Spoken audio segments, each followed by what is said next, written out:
Have you ever imagined your parents sending you an actual invoice for raising you room and board, $180,000, private school tuition, $220, total $680, and they expected me to pay it back? The truth is, to them, I wasn't their daughter, I was an investment. And when my grandmother died, they tried to recover their losses by stealing the inheritance she meant for me. At first, I thought I was just being ungrateful, until I opened the box Grandma left behind with her real will proof of fraud and a handwritten note. Not everything wrapped in family is love. In this video, I'll show you how I turned their spreadsheet of guilt into a legal case, reclaimed every dollar they tried to hide, and used it to create a scholarship fund for forgotten girls like me. This isn't just a story, it's a blueprint, because I didn't just survive my parents' betrayal, I built something stronger from it. And if you've ever felt guilty just for taking care of yourself, you need to hear this. Before you lose more than money, you lose yourself. Before we dive into the story, I'd love to get to know you a little better. Drop a comment below and let me know where you're watching from. That way, I can send you a special shout out. Now let's begin our story together. I hadn't heard from them in almost a year, not since Grandma's funeral. So when my phone lit up with emergency family meeting, tonight, 7 p.m., I stared at the screen longer than I should have, letting the words pulse like a slow bruise. My parents didn't use emergency unless someone had died, or more often than not when there was money involved. That word wasn't about health or safety, it was about control. Outside my apartment window in Brookline, the early fall wind swept dry leaves across the sidewalk, amber and rust dancing in small spirals. It should have felt comforting, familiar even, but all I could focus on was how quickly my stomach sank. I hadn't set foot in their house since we stood in awkward silence by Grandma Eleanor's casket. That was the last time we shared a room, and even then we barely exchanged more than necessary. I almost didn't go, but curiosity, or maybe the remnants of some deep-seated obligation, nudged me into my old Camry and pointed me back to the place I spent 18 years trying to leave behind. Their house looked the same. Perfect. That sort of perfection you only get when appearances matter more than people. The hedges were manicured to geometric precision, the front lights warm but sterile, and there was a brand new luxury SUV in the driveway, white, spotless, expensive. I parked on the street like I always had. God forbid I ever block the driveway. Inside, nothing had changed. The air smelled faintly of linen spray and wood polish. Their new 65-inch television sat flush against the far wall, muted, playing some documentary about endangered birds. The kitchen island gleamed like it had never been cooked on. A single wine glass sat by the sink, untouched. Lauren, my mother's voice, called out, sweet and layered, "You look healthy. Healthy. Not good, not happy. Just maintained." I nodded. "Hey, Mom." My father appeared from the dining room, his posture still military straight tie, slightly loosened, like he wanted to appear relaxed but couldn't quite let himself. "Come in. Sit." They didn't ask how I'd been, didn't ask if I'd eaten, just gestured toward the same mahogany table we used to have family dinners around before dinners became silent performances. A manila folder sat neatly at my old place next to a coaster I didn't remember ever using. "What's this?" I asked, not reaching for it yet. "We'll get to that," my father said. "How's work? Still in finance still," I said, wary. And yes, more silence. The air was thick with something unspoken. Then, without any more setup, my mother nudged the folder toward me. "We wanted to talk about this tonight." I opened it. Inside were 6 neatly printed pages. The first was a cover sheet that read, "Parental Investment Reconciliation." My fingers froze on the page. "There's got to be some mistake," I said quietly. "There isn't," my father replied. "We've taken the time to outline our expenses, raising you, supporting you, providing for you." I flipped through the pages.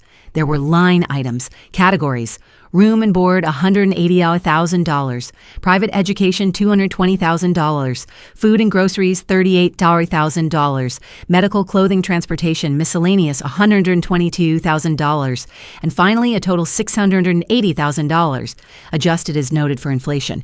You kept receipts, I asked, breath-catching. It's not literal receipts, my mother said quickly, smoothing her blouse like the fabric had betrayed her. It's a compiled estimate based on national averages and our actual records.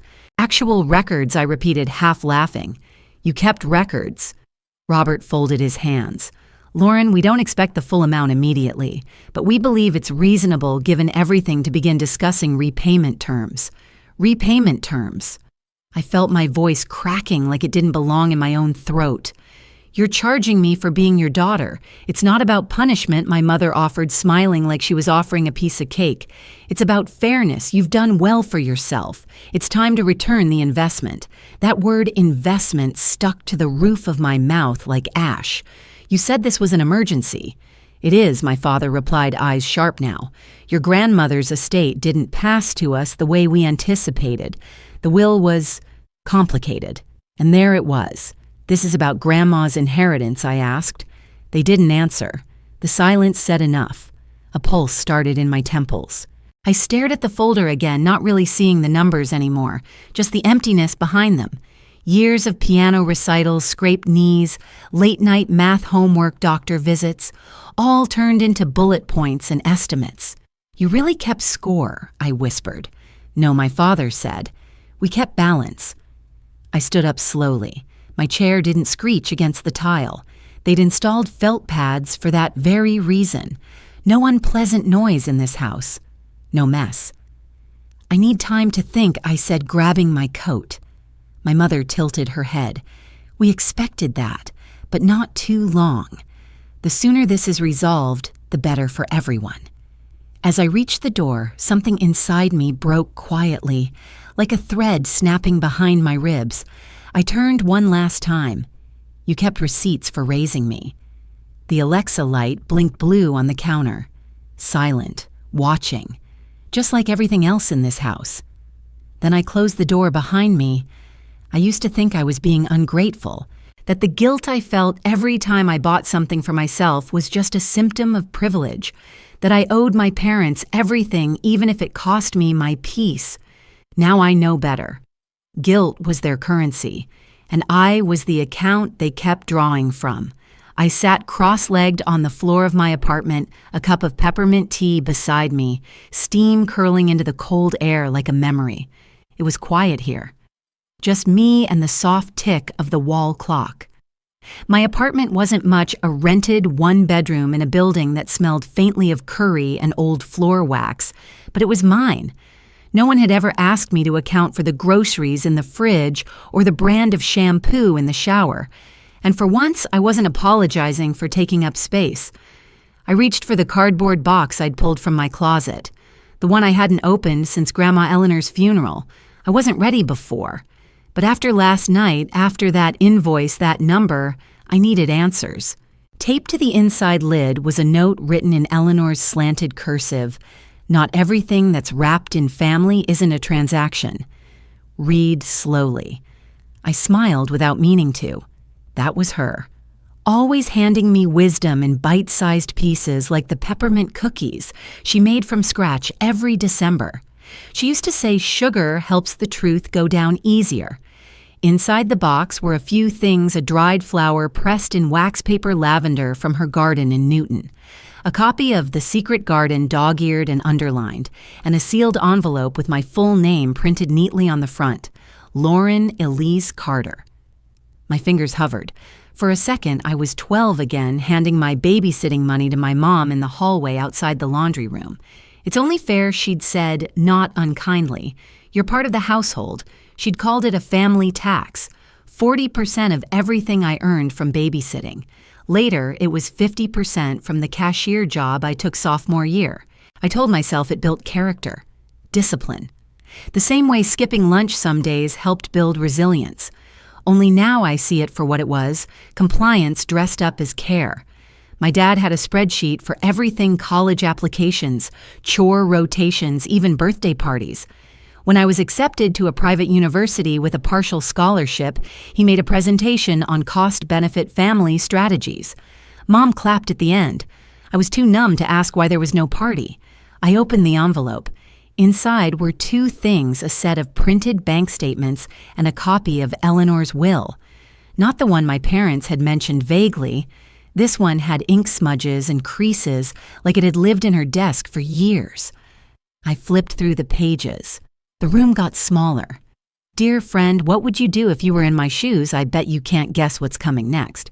But before we go any further, drop a 5 in the comments if you're still with me, because what happens next might just leave you speechless. Lauren Carter is the sole primary beneficiary of the Eleanor A. Carter estate. It read in formal, unmistakable print. My breath caught. I blinked, reread it 3 times. A memory surfaced: my high school graduation. Grandma had pulled me aside, handed me a card, and whispered, "For your future, not theirs." Inside was a check for $5,000. That money disappeared 3 weeks later during what my mother called a household liquidity emergency. I'd asked once gently if it was being saved for tuition. She'd said, "It's complicated, sweetheart. You'll understand when you're a parent." But I didn't understand. I don't think I ever will. My hands trembled as I opened the second envelope, inside smaller, thicker. It held 3 things: a key, a slip of paper with an account number, and a sticky note. "Erica can help. Tell her it's time." Erica Monroe, my old college roommate, now a junior partner at a law firm in Cambridge. She always knew my parents made her uncomfortable, too polished, too curious, too controlled. She'd said once after a holiday visit, "Your dad talks like he's prepping for court, and your mom smiles like she's defusing a bomb." I hadn't understood it then. I do now. I reached for my phone and found her name in my contacts. The last time we texted was last Christmas, a meme about peppermint bark and law school finals. I typed slowly, deliberately. "We need to talk. It's bigger than I thought." I didn't hit send yet. Instead, I looked back down at the box, the flower, the book, the legal proof that my life wasn't theirs to invoice. In the bottom of the box, folded tight, was my old high school planner. I opened it. Pages of scribbled work shifts, tutoring appointments, and tiny margin notes. "Buy mom's tea, gas money, don't forget grocery list." Every page was a ledger, not of money, but of quiet compliance. How many years had I spent earning their approval in advance, only to find it still out of reach? Guilt wasn't just a feeling in our house. It was a system. But Grandma, she'd kept something safe, something they couldn't rewrite. And now I wasn't a child handing over envelopes in the hallway. I hit send. Some families pass down heirlooms. Mine passed down spreadsheets and secrets. The coffee on my desk had gone cold hours ago. Outside, Boston slumped under a late winter sky the color of wet concrete slush, puddling at every street corner. But inside my apartment, the energy buzzed like war prep.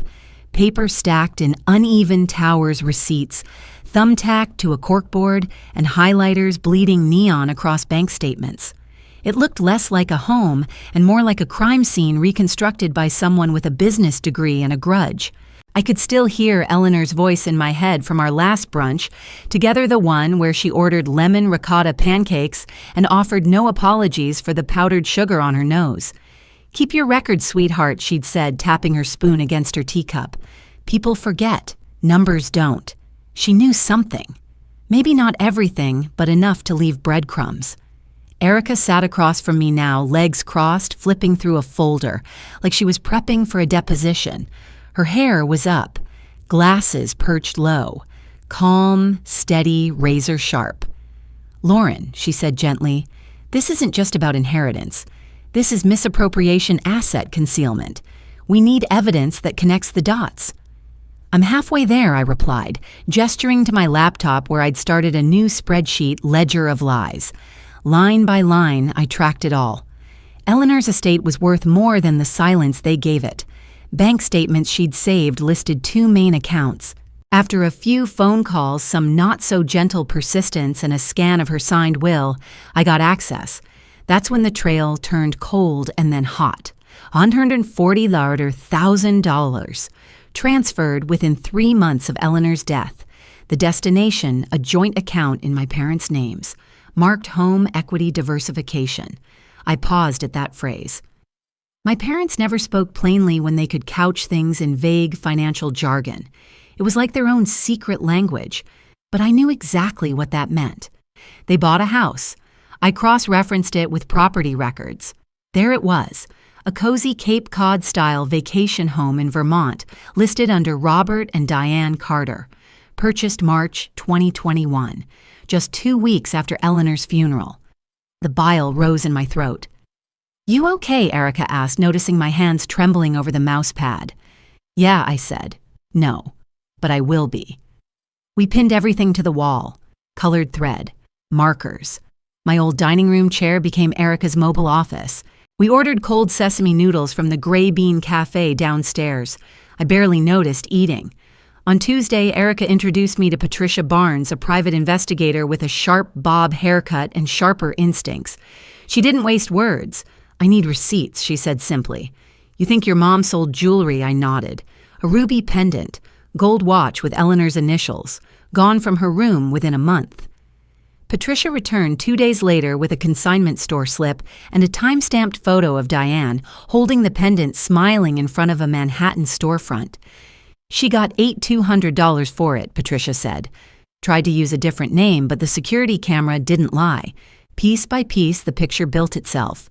The SUV with the custom plates registered just before summer, a wire transfer to a timeshare in Florida, a credit card statement detailing charges at a spa resort the same weekend they claimed to be attending a grief retreat. Grief apparently had excellent room service. I sat back in my chair, exhausted, staring at the board. At the center, I pinned a copy of that ridiculous invoice my parents handed me. The one where they'd calculated the cost of raising me down to my childhood dentist visits. Next to it, I pinned the page from Eleanor's will. Same font, same legal tone, but where the invoice weaponized obligation, the will spoke of legacy of care. "They billed me for love," I murmured, and stole what was actually mine.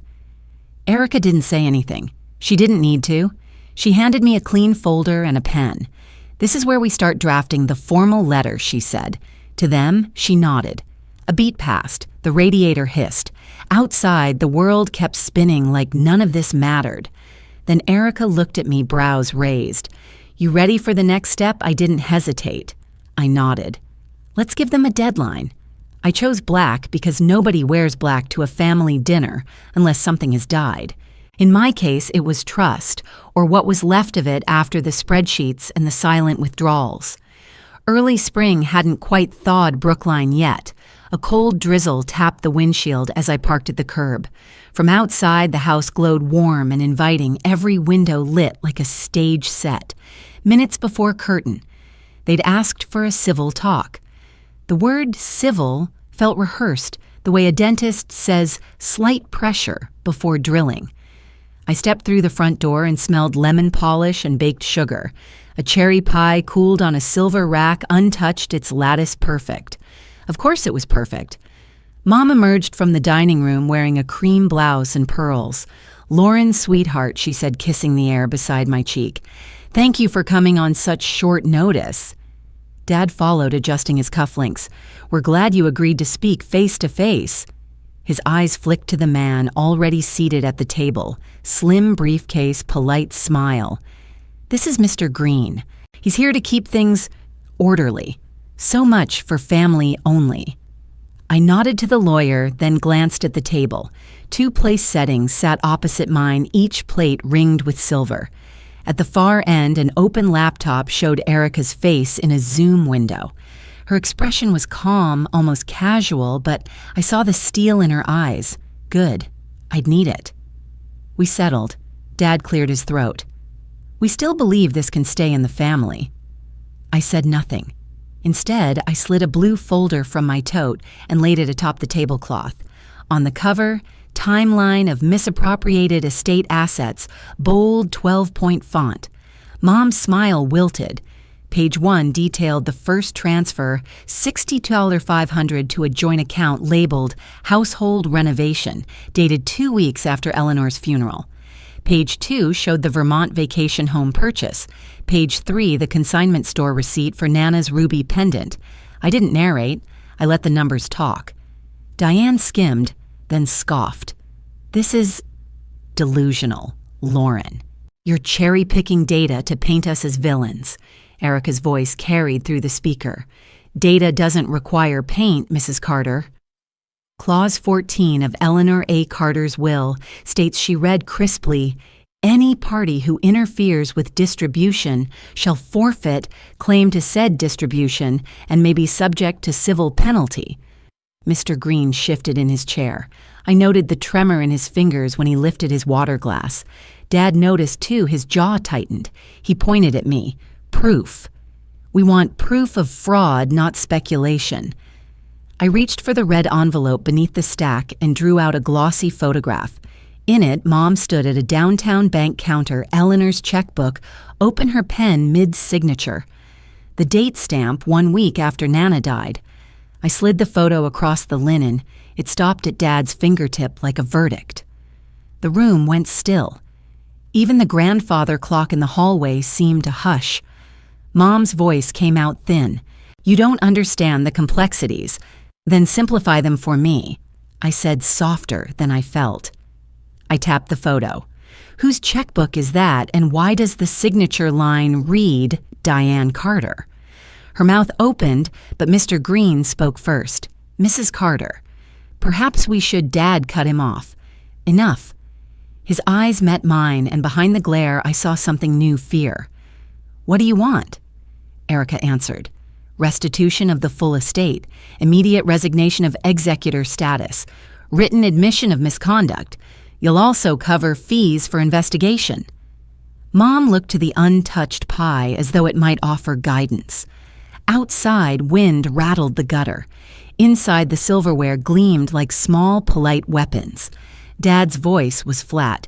"You drag us through court. Your own parents. I'm not dragging anyone," I said, pushing back my chair. "I'm drawing a boundary." Mom reached for a rehearsed softness. "Lauren family doesn't threaten each other." "Then explain the invoice," I said. $680,000 for raising me." I tilted my head. "Tell me that wasn't a threat." No one answered. Erica's image flickered as she spoke. "You have 10 days to comply. After that, we file." Dad exhaled through his nose, a sound halfway between a sigh and a growl. Mr. Green whispered something, but Dad waved him silent. Mom's hands rested on the tablecloth knuckles, bloodless. I gathered my papers. The cherry pie smelled sweet, but the crust had begun to sink. Before leaving, I glanced once more at the room, silver forks aligned plates, gleaming, every object obedient. A perfect setting for a perfect family if you didn't look at the cracks. "I'm filing," I said, voice steady. "You can call it betrayal, I call it boundaries." Neither parent spoke. Mr. Green shut his briefcase with a muted click. Erica gave a single nod from the screen. I walked out without another word, the hallway echoing softly under my heels. Outside, the drizzle had become a steady rain, washing the driveway clean. I breathed in the damp air, cool and bracing, and let the house fall silent behind me. They looked smaller from the witness stand. Maybe that's what guilt does, it shrinks people. Or maybe I had just outgrown the version of them I once clung to, the parents I thought I owed everything to. The courtroom lights were unforgiving. They bleached everything: flat faces, lies, intentions. Nothing escaped. I sat upright, my palms resting flat against the table. The wood was cold beneath my skin, grounding. Across the room, my parents avoided eye contact. Diane fussed with a pen she didn't need. Robert leaned forward as if ready to object to my very existence. Their lawyer whispered something neither of them seemed to hear. If they raise their voice, Eleanor once told me over peppermint tea, raise your proof. Judge Harmon, square-jawed and severe, adjusted her glasses. "Ms. Carter, please proceed." My voice trembled at first. Not from fear, just the weight of it all. Years of being told to be quiet, to not cause trouble, to remember who paid for what. But then I saw Erica at the table beside me, flipping calmly through our folders. And behind us, Patricia sat with a steel stillness like the courthouse itself was afraid of her. I took a breath. The attached documents show 3 transfers from Eleanor A. Carter's estate account to Robert and Diane Carter, totaling $140,000 within 1 month of her passing. Robert's jaw clenched. Diane finally looked at me, but not with fear, with disdain. Patricia stood presenting enlarged screenshots. Your Honor, these emails were pulled from Ms. Carter's parents' joint account. They reference a planned withdrawal under the subject line, before Lauren notices. Gasps murmured in the courtroom. Objection context, their lawyer barked. Overruled, Judge Harmon said, without hesitation. Next came the photos. Patricia had arranged them like postcards from a betrayal. One showed my mother at a consignment store with Eleanor's antique ring in her hand. Another showed a wire transfer receipt to a real estate firm in New Hampshire, used as a down payment on a vacation home I never knew existed. But the pivot point came with the notary, a gray-haired woman in a loose cardigan who looked as if she still baked muffins for church events. She walked to the stand quietly. I notarized Eleanor Carter's signature, but I didn't witness it myself, she admitted. Diane Carter gave me $200 cash and asked me to backdate it. I shouldn't have done it. Diane looked like she'd been slapped. Robert started to stand, but his lawyer tugged him back down. Then came the final blow. Eleanor's caregiver, Ms. Jenkins, took the stand with her purse still on her shoulder, like she wasn't staying long. Ms. Carter told me the day before her stroke that she planned to update her will, she said. She mentioned Lauren by name, said she was the only one who'd ever sat with her just to listen. I gripped the edge of my seat, willing myself not to cry. Not now. Judge Harmon glanced at both tables. I've seen enough. The courtroom fell silent. The estate was willfully misappropriated, she said, her voice like a gavel before the gavel. Full restitution to Ms. Carter, and revocation of any parental claim. She didn't look at me. She didn't have to. The words were a shield I had waited a lifetime for. Court adjourned. Chairs scraped, papers shuffled. I stood legs wobbly but sure. My parents passed by without a word, not even a glance. But Diane paused just long enough to whisper just loud enough for only me to hear. You were supposed to be grateful. Grateful. I almost laughed. Outside the courtroom, I stepped into the hallway where the air smelled like stale paper and Clorox. And there, near the drinking fountain, stood a teenage girl with a college brochure in hand. She was clutching it like it held permission. Hope. She caught my eye and smiled nervously, like maybe she recognized me or maybe she just needed someone to believe she could make it. I smiled back, and I stood up straighter. For her. For me. People think justice feels like fireworks exploding bright, unforgettable. For me, it sounded more like the steady hum of my new refrigerator, a soft vibration beneath everyday life. Mine, finally. No ledger attached. It was mid-October and Cambridge wore its best cardigan weather. Golden leaves gathered along the brick walkway up to my duplex. I kept meaning to rake, but I liked the crunch under my shoes, the reminder that seasons could turn without permission slips. Inside sunlight spilled across second-hand furniture I'd chosen, simply because I liked the way the fabric felt under my palms. Nothing here was staged. Nothing here needed to impress anyone. Erica arrived just after 8 with 2 coffees from the corner shop. She waved a thick envelope the color of buttermilk. Final transfer cleared, she said, kicking off her boots. $742,000 counting penalties and fees. We leaned against the kitchen counter, letting the refrigerator hum between us. I logged into my new account and watched the numbers settle like snow in a globe. Then I opened another tab and account, in Grandma's name, but with my signature. I moved half the balance with 3 clicks. Erica raised an eyebrow. All in every cent I don't need, I said. The Carter grant for girls who get forgotten. She smiled the way you smile when a knot finally slips loose. Winning isn't loud, she reminded me. It's when you stop checking over your shoulder. I reached for my phone and scrolled until I found the thread from my parents' lawyer, endless, courteous, exhausting. I tapped mute, then archive, then, just to be sure, block. The silence that followed was physical, like the moment after a storm when you realize the rain has stopped. A knock sounded at the door.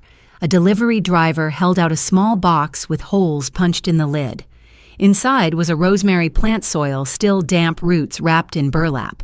The card read, "Fresh starts deserve fresh herbs. PB Patricia." Of course. I laughed, set the pot on the windowsill, and promised not to let it die. That afternoon, I walked 2 blocks to the public library with a quilt draped over my arm, navy and cream patchwork I'd picked up at a thrift shop because I liked the handiwork. My spare bedroom finally looked like a place someone could rest without apology. On the library steps, I met Sadie, the first student recommended by the shelter's outreach coordinator. 16 hair pulled tight shoulders tighter. She clutched a plastic binder the way I used to grip my balance sheets. "You're Lauren," she asked, almost daring me to prove it. "I am," I said. "Want to see the reading room? They let you stay as long as you like, no purchase necessary." She nodded but didn't move, so I offered the quilt. "For your lap. It gets cold in there." She blinked, surprised by the weight of fabric, then followed me inside. For an hour, we sat at a broad oak table. I showed her how to open a free checking account, how to track expenses, how to read the fine print no one bothers to teach you in school. When she finished writing her budget goals, her shoulders dropped a fraction, progress measured in centimeters. That evening, back in my kitchen, I brewed tea and watered the rosemary. The humidifier purred from the living room, blending with the refrigerator's steady drone. Peace was a chorus of small machines doing their jobs. The mail slot clacked. Among utility bills and grocery flyers lay a cream envelope from Eleanor's old church in Newton. I opened it with my thumbnail. "Lauren, the pastor, wrote thanks to your scholarship. 5 girls begin community college courses this fall. Eleanor would be proud." I pressed the letter to my chest and closed my eyes. Grandma's kitchen came back, peppermint cookies cooling her voice low and certain. "Your future is not theirs to spend." She'd been right. And I had spent it the way she hoped, on possibilities that couldn't be repossessed. I stepped onto the porch, where the evening air smelled of wood smoke and distant river water. The letter fluttered in my hand. Wind brushed my cheek, cool and soft, like someone pushing stray hair behind my ear. This silence I said aloud, more to the twilight than to myself. I earned it.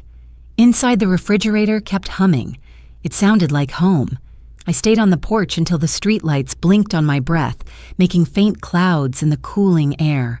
Inside the kettle began its slow whistle, small domestic alarm that life was still moving, even when all the courtrooms and conflicts were finally quiet. I went back in, poured water over a bag of chamomile, and carried the mug to my desk, the one I'd set near the window so I could watch the little garden patch out back. The rosemary cutting Patricia had sent sat beside a pot of thrift store tulips, their yellow heads drooping like tired dancers after a long recital. I opened my laptop not to check balances or court filings, but to draft the first newsletter for the Carter grant. I wrote in plain language, no legal jargon, no fine print, explaining how the fund worked, how there were no hidden qualifiers, how every recipient would get a mentor for budgeting and college applications. I thought of Sadie and pictured a future version of her shoulders relaxed, explaining compounded interest to someone younger who reminded her of who she used to be. The idea made me smile. Halfway through the draft, I paused to stretch. The apartment was so still I could hear the subtle tick of the wall clock, and beneath it the faint hum of the refrigerator cycling on again. I remembered standing in my parents' kitchen that first night of the invoice, hearing the same hum but feeling none of this peace. It was strange how the same sound could be a warning in one house and a lullaby in another.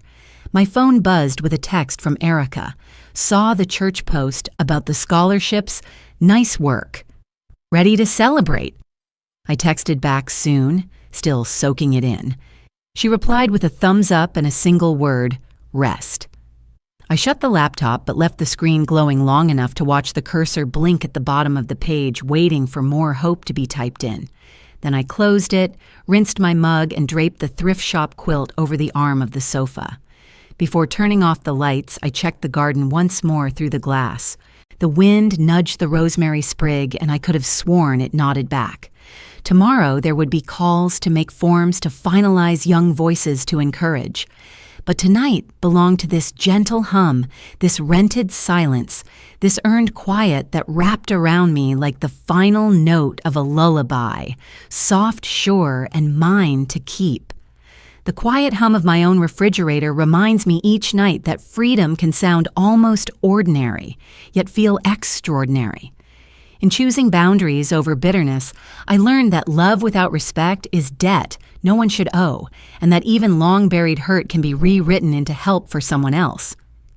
If this story whispers anything, let it be that protecting your peace is not selfish. It is the first gift you offer back to the world. I would be honored to hear how you have held your ground or found your quiet, so feel free to share your thoughts when the moment feels right.